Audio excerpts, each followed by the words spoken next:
warahmatullahi wabarakatuh. Waalaikumsalam warahmatullahi wabarakatuh. Pada sore hari ini kita ngobrol santai karena pelayaran kita tertunda dengan adanya ombak besar dan angin taufan ya. Sangat menarik Pak, dengan manusia punya bahasa begitu ya. Tadi sudah kita awali bahwa bahasa itu pertamanya adalah bahasa lisan, kemudian ke bahasa tulisan.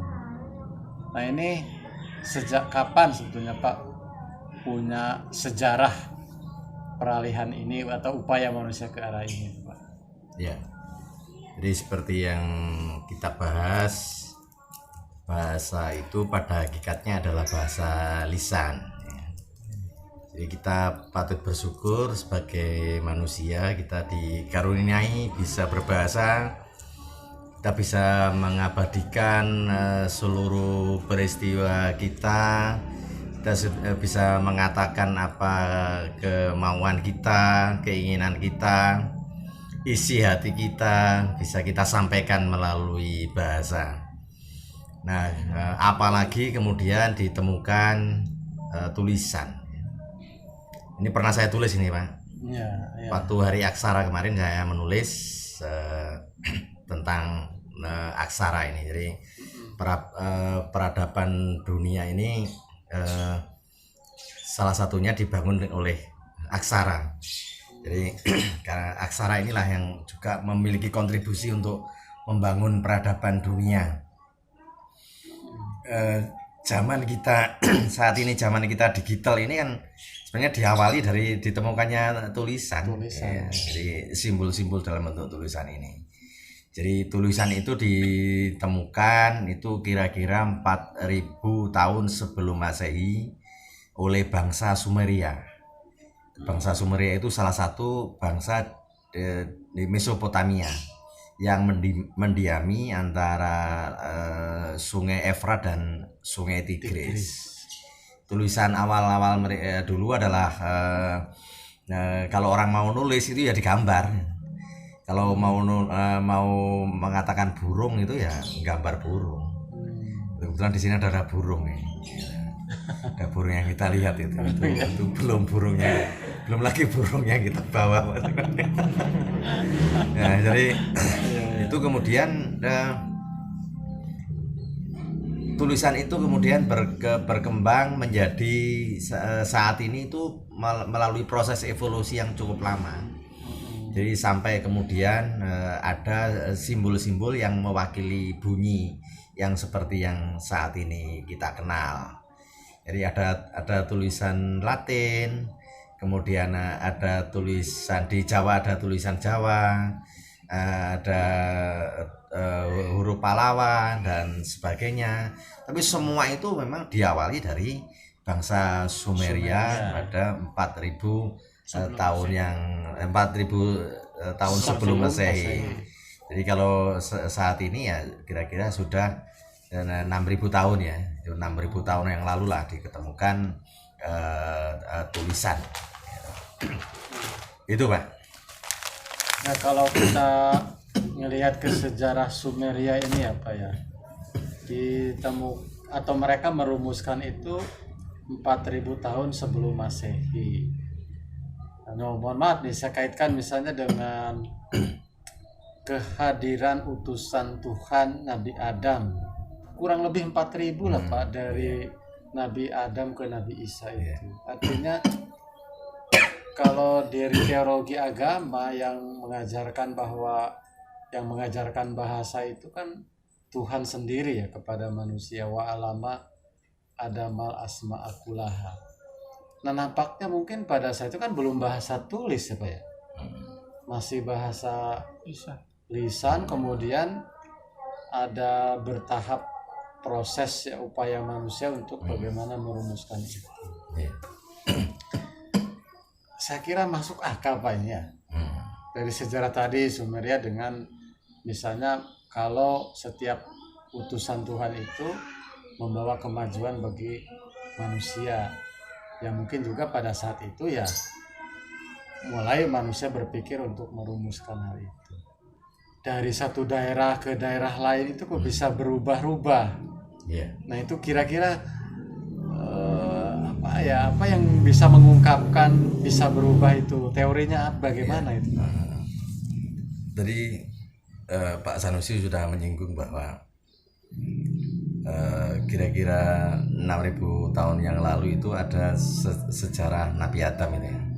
Saya tidak akan masuk terlalu jauh ke situ tentang perdebatan apakah Nabi Adam itu manusia pertama atau tidak, ya itu bukan menjadi wilayah saya. Saya takut kalau ditarik di dalam perdebatan itu.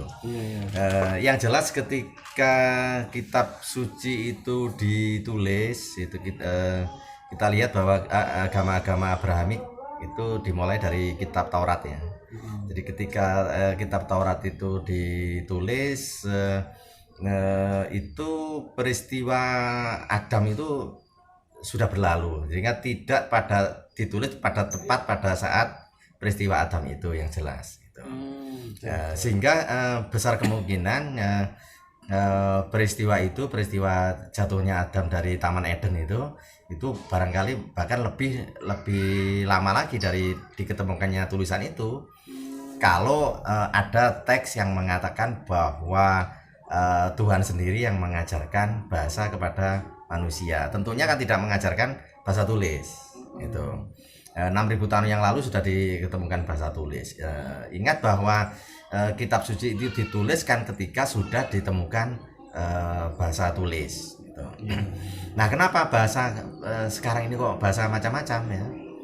Di Flores itu hampir tiap desa ada bahasa sendiri. Ada bahasa. Jadi ini bahasa daerah, kemudian ini ada bukit ya, dibatasi dengan bukit. Di balik bukit itu bahasanya beda ya. Karena komunikasi di luar Jawa itu kan tidak seperti di Jawa, meskipun di zaman kuno ya. Di Jawa mungkin kan, mohon maaf, mungkin peradabannya kan lebih maju daripada di luar Jawa ketika itu.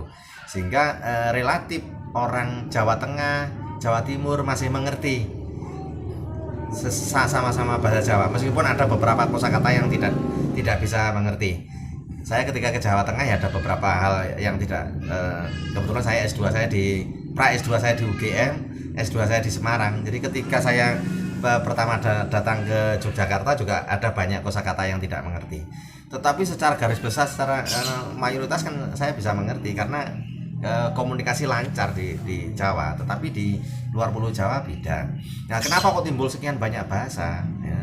Di Indonesia aja ada sekian ratus bahasa daerah ya, ada sekian ratus bahasa daerah. Itu bahkan ada ratusan yang belum diteliti. Itu jadi hanya sebagian saja yang sudah diteliti. Ada mahasiswa saya meneliti morfologi bahasa daerahnya di Kalimantan, yang konon itu hanya dituturkan 50 orang saja, tinggal 50 orang penuturnya.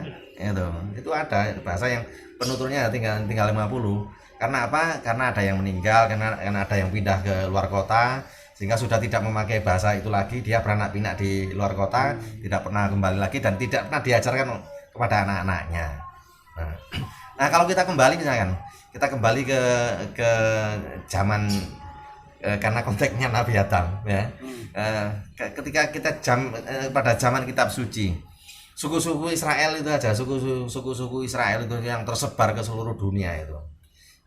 Itu akhirnya kan dari satu bapak dan satu ibu itu mereka berbahasa yang sama, kemudian ketika lepas dari wilayahnya dia menemukan teknologi baru, dia menemukan benda baru dan seterusnya, sehingga ada istilah-istilah baru ya. Belum lagi kosakata yang dibawa ke sana kemudian dituturkan di satu tempat, entah disengaja atau tidak, kemudian dilafalkan yang berbeda. Ya. Jadi dari situ bahasa itu kemudian jadi bermacam-macam. Iya, bermacam-macam.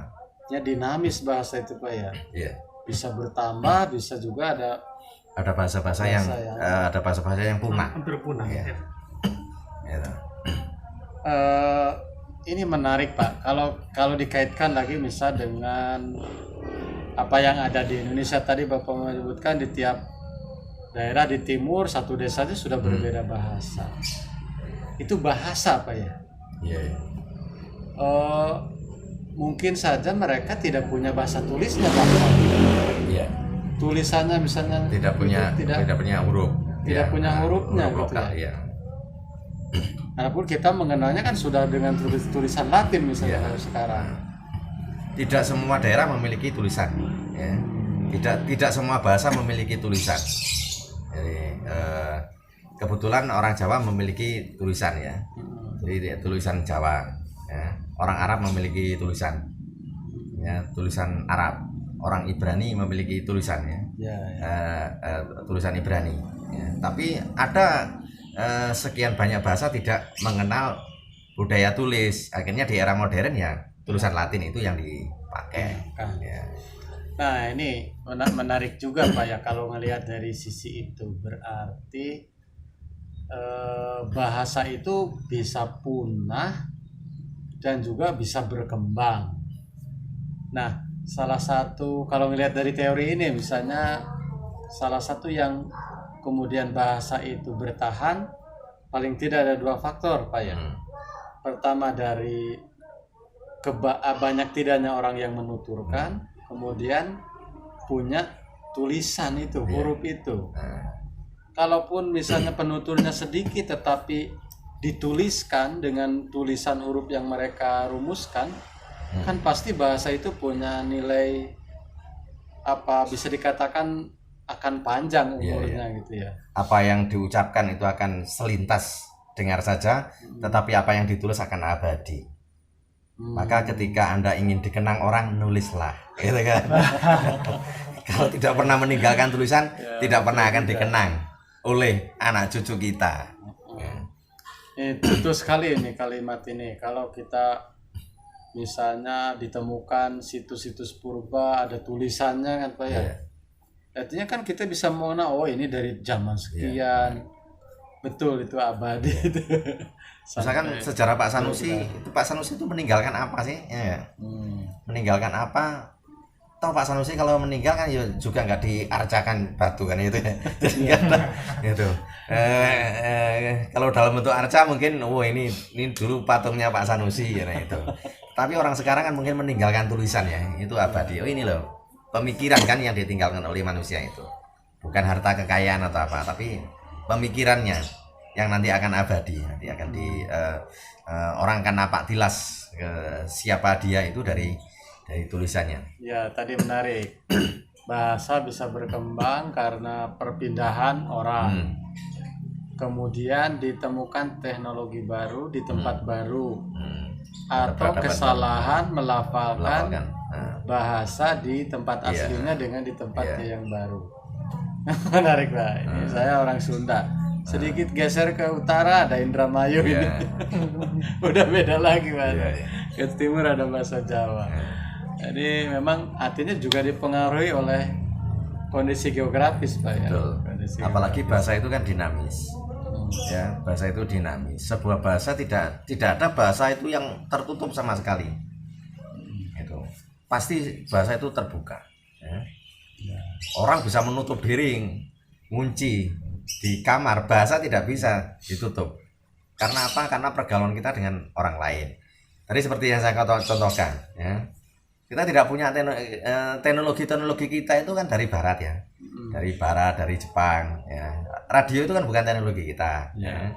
Radio itu kan dari barat ya, ditemukan oleh orang barat. Itu kan kita nggak usah malu-malu menerima apa kosakata radio, itu radio, televisi ya.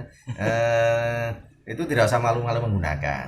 Dulu ada upaya untuk mengganti kata radio itu ya.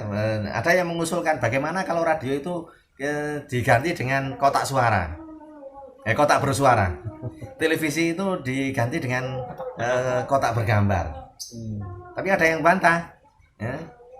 Kalau saya membuat kotak kemudian saya isi tikus, apa itu namanya radio? Gitu. Di samping sama sekali tidak efektif, karena ketika kotak bersuara itu sudah 2 kata, radio cukup 1 kata, itu sangat efektif.